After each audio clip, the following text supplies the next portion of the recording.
All right, here we go. Bottom of the ninth, 2 out. The 3-2 pitch, a fastball. What a throw. Got him looking with the screwball. You don't see that very often. It's a stand-up double. The race to the pennant just heated up. It's a short hopper. That's his third error of the game. The squeeze is on, and what a steal. She's a way back, gone. Come out to Dodger Stadium, where everyone gets to play.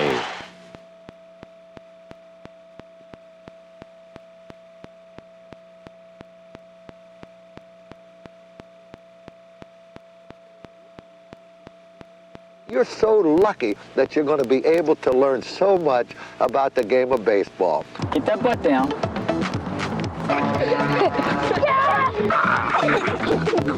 Stay behind the ball and make those seams rotate.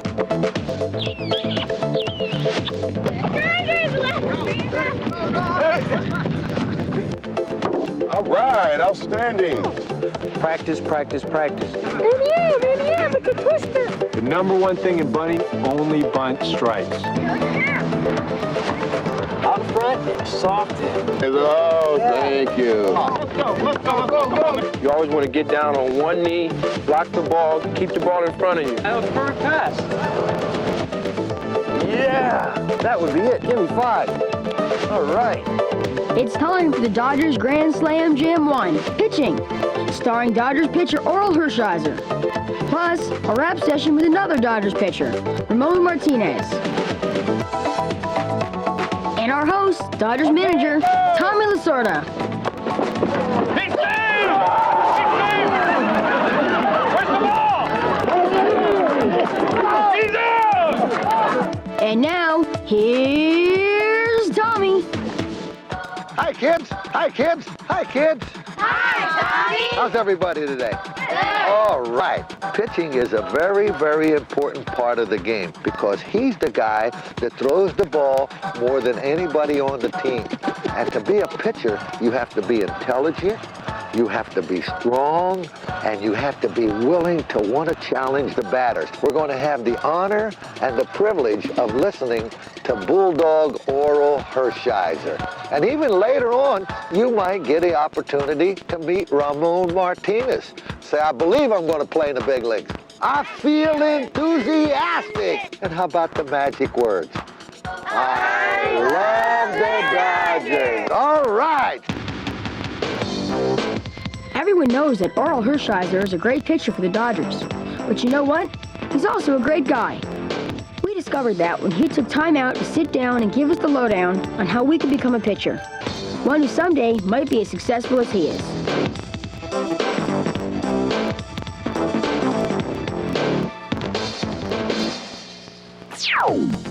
All right, guys, today we're going to talk about pitching, but one of the most important parts of pitching is control, isn't it? So I want to ask you guys a question now first. What do you think is the best pitch in baseball? What do you think? Fastball? Well, it's a good answer, but no, not a fastball. Curveball? No, I love to throw my hard curveball, but not that. Yeah. Knuckleball? No, not a knuckleball. I wish I could throw one. The best pitch in baseball, get this, is a strike. It's a strike. It's a strike.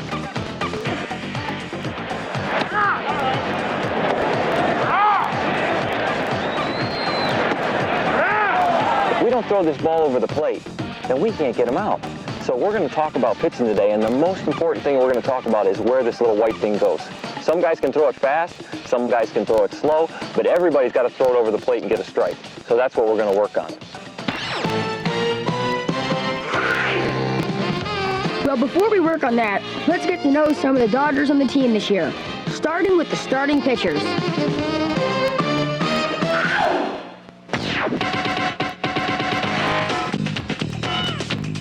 Tom Candiotti is a right-handed pitcher who throws the knuckleball.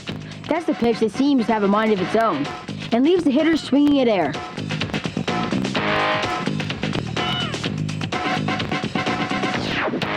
Kevin Gross is also a right-hander, and in 1992, he was the only pitcher in baseball to throw a no-hitter. No-hitter for Kevin Gross.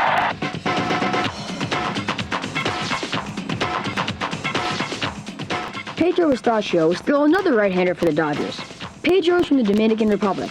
And if you have trouble pronouncing his last name, just remember that pistachio rhymes with pistachio.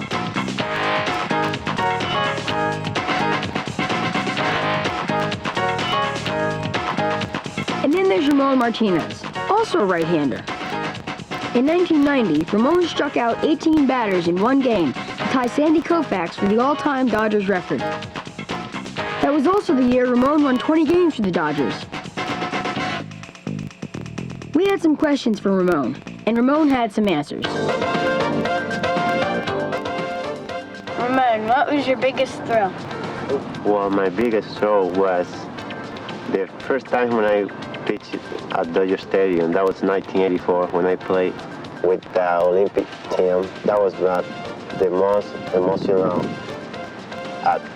day that I have. The first time when I went to the mound at Dodger Stadium.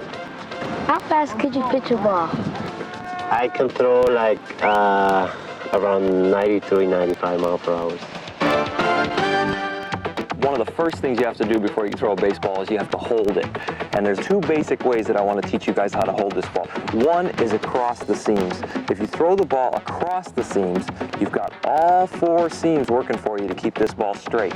All right? The other way, which feels a little bit smaller, if your hands are a little small for the baseball, is to go with the seams. And if you go with the seams, you've still got two seams working for you to make the ball go fly straight.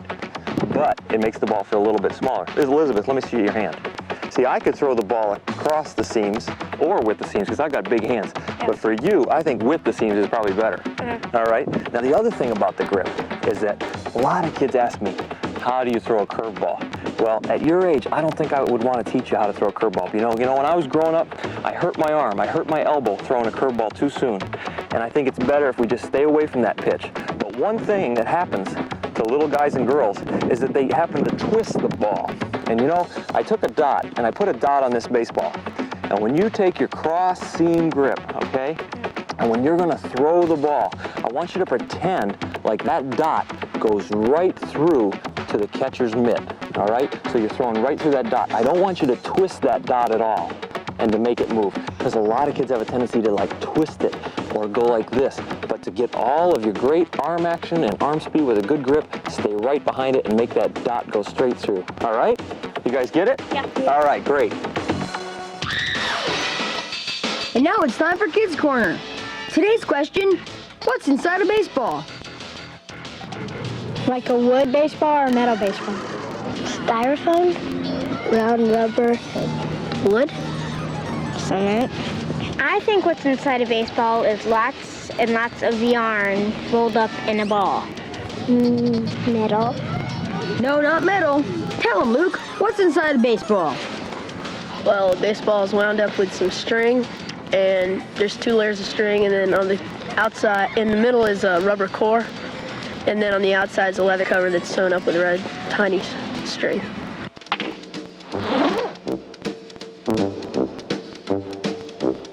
One thing we learned from Orel was that it's okay to make mistakes. Even the big leaguers make mistakes sometimes.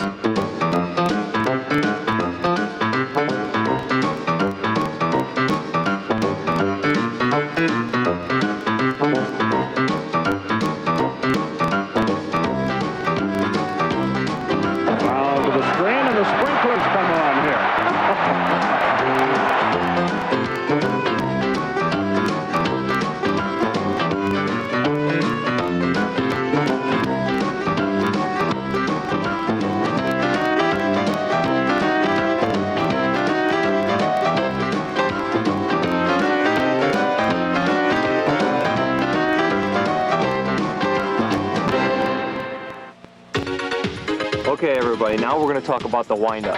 And the first thing I want to tell you about the windup is the place to stand. We've got to get going towards home plate. So we stand with both feet on the rubber, half on and half off, all right? Now the next move is to make sure we're concentrating on our target. And the first move we make is with our left foot. If we're a right-hander, we take it back and we rock to kind of give us a little bit of rhythm. The next move, the most important part of the windup, is to turn this foot so it gives us a nice solid base and points us in the right direction of where we're going. This foot here is going to create all the balance, all right? And it's going to be part of our push-off when we're going to pitch. So now we lift up our swing leg or our kick leg, and we get in a nice balanced position, almost a full wind-up position here, with our hips are in the right spot, my foot's in the right spot, my shoulders are nice and level and pointed in the right direction towards home, and I look kind of like a statue, almost like a flamingo, huh? Yeah. See, the word Dodgers, a lot of people don't know this, but the word Dodgers is very synonymous with baseball. If somebody were to walk up to you and say, I went to Padres, you might say, when did you become a priest? Or if someone walked up to you and say, hey, I'm with the Indians, you might say, what reservation are you from? Or someone walks up to you and it says, I'm a twin, you'd say, where's your brother or sister? If someone walks up to you and says, I'm a cardinal, you'd say, we're card, next step is to be the Pope.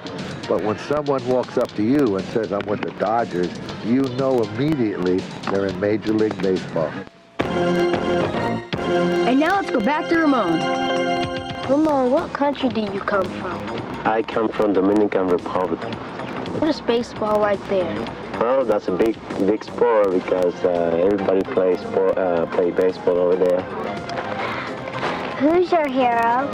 My hero is Ramon Martinez. He's a baseball player. He's a pitcher from the Dominican Republic. He's my idol.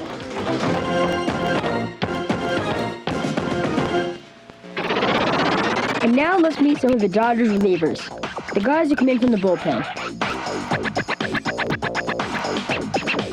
Roger McDowell is a very funny man, but he's also a very good pitcher, and he will gladly take an out any way he can.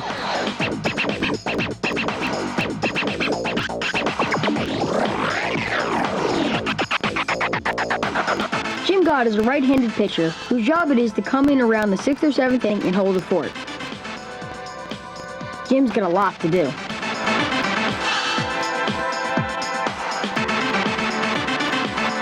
Pedro Martinez is 3 years younger than Ramon.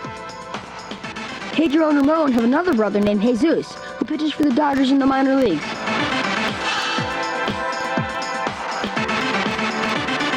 Steve Wilson is one of the few left-handed pitchers in the Dodgers. He was born in Victoria, British Columbia, Canada, and just like the Mounties, he always gets his man.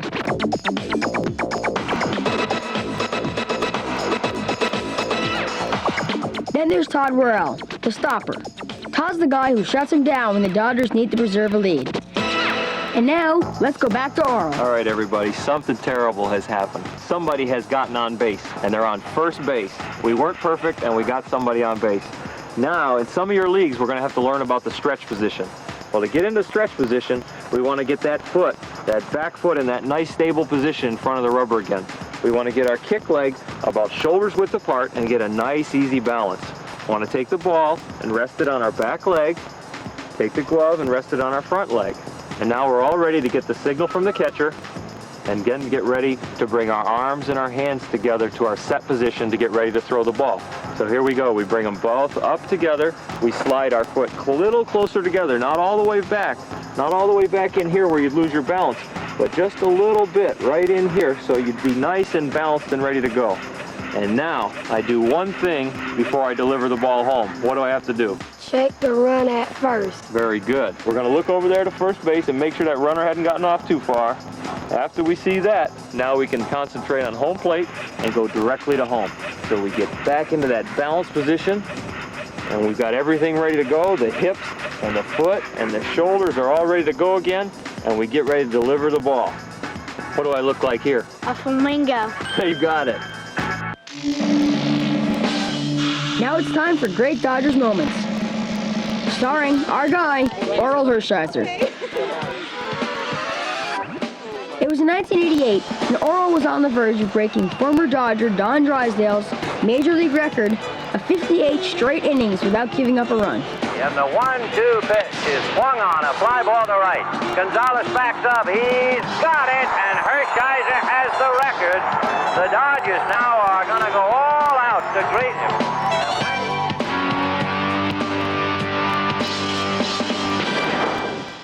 Hey, did you ever wonder what bloopers sound like?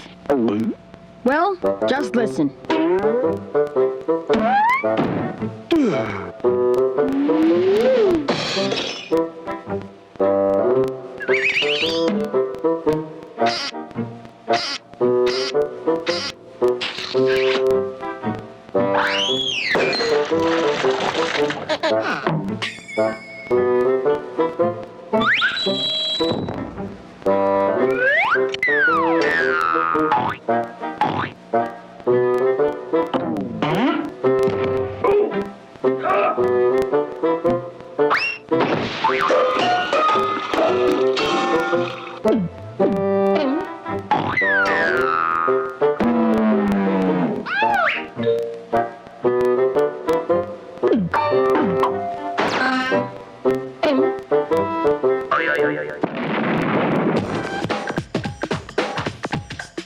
Once again, here's Orel.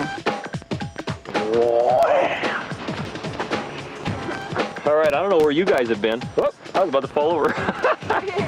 All right, I don't know where you guys have been, but I've been standing here a long time, and I'm getting tired. So let's throw the ball to home plate, all right? Okay. All right, from here, the nice balanced position, we're gonna get the ball out of our glove. We're gonna turn our hand underneath so that the thumb goes back and the back of the fingers are pointed towards home plate. We're not gonna let it open up like this. We're gonna turn it under. The next thing we're gonna do, as we move forward and we step directly towards home plate, because that's where we're going. Now our arm is starting to go up, and we're gonna pretend like we're reaching to get a jar of food off the top shelf. That gets our arm nice and high and gets our elbow above our shoulder to throw a good overhand pitch. Notice how my fingers are directly behind the ball, just like in that grip sequence that we did. And now I'm ready to throw the ball to home. I've strided towards home, my hand is behind the ball and my arm is up, and here we go to throw a good fastball, and we throw it home. Now look at me now, what am I ready to do? Catch it! Very good. Now to get into that position, I don't want to call that a follow through, but I want to imagine that there's a magic dot on the back of my shoulder. So if there's a magic dot on the back of your shoulder, you want to pretend like you're going to show it to the catcher. So here I go to throw that ball, and my magic dot is the R in my name. And here I come through, and I show him the magic dot, and now I'm ready to catch the ball again, and here it comes from the batter, and I've got it. We're going to pick it up, and we're going to throw it to first, and he's Ow, ow, ow! great. All right, we got him out. All right. Good job. All right. Let's face it, nobody's closer to the hitter than the pitcher. And once you get in position to field the ball, it's amazing what you can do.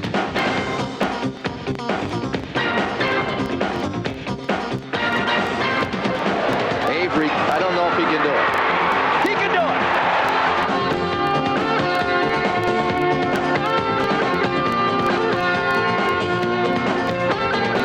Oh, backhand. Oh, and the side has been retired.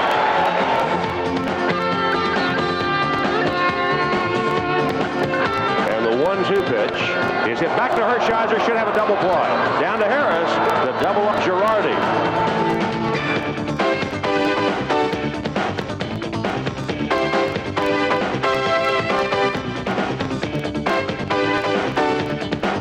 Play by Maddox. Outstanding play by Greg Maddox. Has anybody told you if you can't do something? Oh, that's a good question. You never let anybody to say you can't do something. I think maybe sometimes, somebody say, maybe a friend of yours, they say, oh no, you can do this. Don't listen to that. I mean, you can do it, you can do it. You can do it if you work very hard. All right, you guys got any questions? Yeah. How do you become a better pitcher? Well, I think the key to being a better pitcher is to practice. All the things that we've talked about here today with the grip and the wind-up and the follow-through and that magic dot on getting ready to field, all those things, but you've got to practice because practice will make you get better. If you just all of a sudden just watch the video or then go out and think you're going to do it well, you've got to work with these things. You've got to practice, and once you practice, you'll get better. What do you do before a game? Well, before a game, you've got to warm up. And to warm up, I think you should start to play catch with somebody, one of your friends. Maybe then get with your catcher to get ready to pitch and get him down in his crouch so you can learn how to throw strikes before the game. So you really can get ready and nice and warm and ready to go.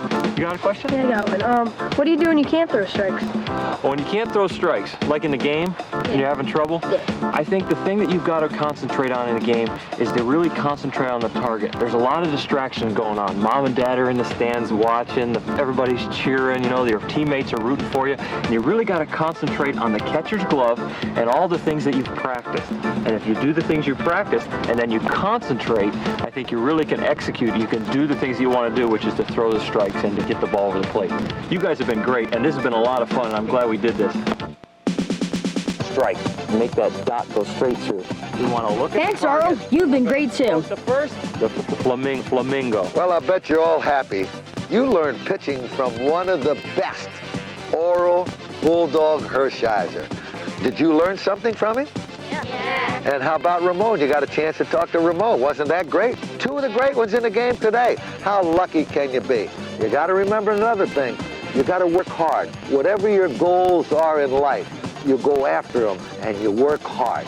Now, I want all of you to do me one favor. Will you do me one favor? Make me feel good. I want you to hold your head back like this and say with all the pride and enthusiasm, say, I love the Dodgers. I love the Dodgers. All right. And I love all of you. Bye-bye. Bye.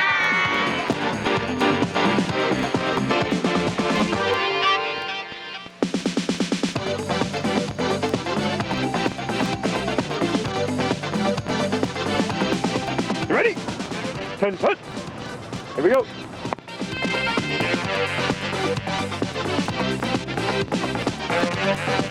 So what we're going to do is that we take it out of our glove, we're going to turn it under. You lost your hat.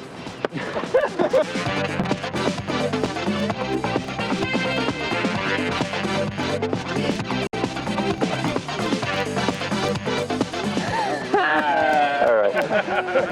All right. You ready? Yes. Okay, what are we going to talk about? We can talk about baseball or blowing our nose? Baseball.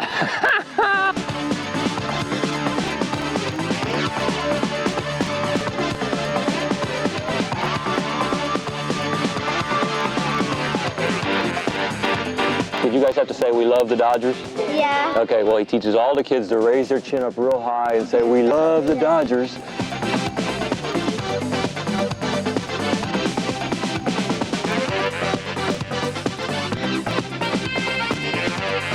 Kayla, who loves you?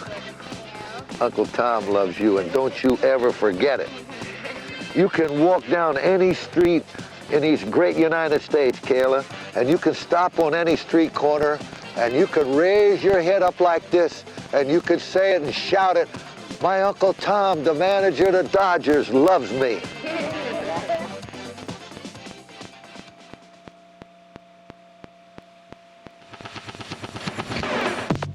Kids, if you like Grand Slam Jam 1, you'll love Grand Slam Jam 2. You'll learn hitting from Eric Karros and Darryl Strawberry, two of the best hitters in the Dodgers. You can either get a smaller bat, or you could take the bat that you have, and you could choke up on the bat. So look at my foot, my back foot. What am I doing? I'm squishing the spider. And don't forget Grand Slam Jam 3, fielding. Starring second baseman Jody Reed and outfielder Eric Davis. Let them teach you how to field the baseball. We want to be square to the baseball, and we want to field the ball inside the triangle. As an outfielder, our job isn't to throw out the runner, but to get the ball back into the infielder's hand as quickly as we possibly can. To order Grand Slam Jam 2 and 3, simply call 1-800-762-1770.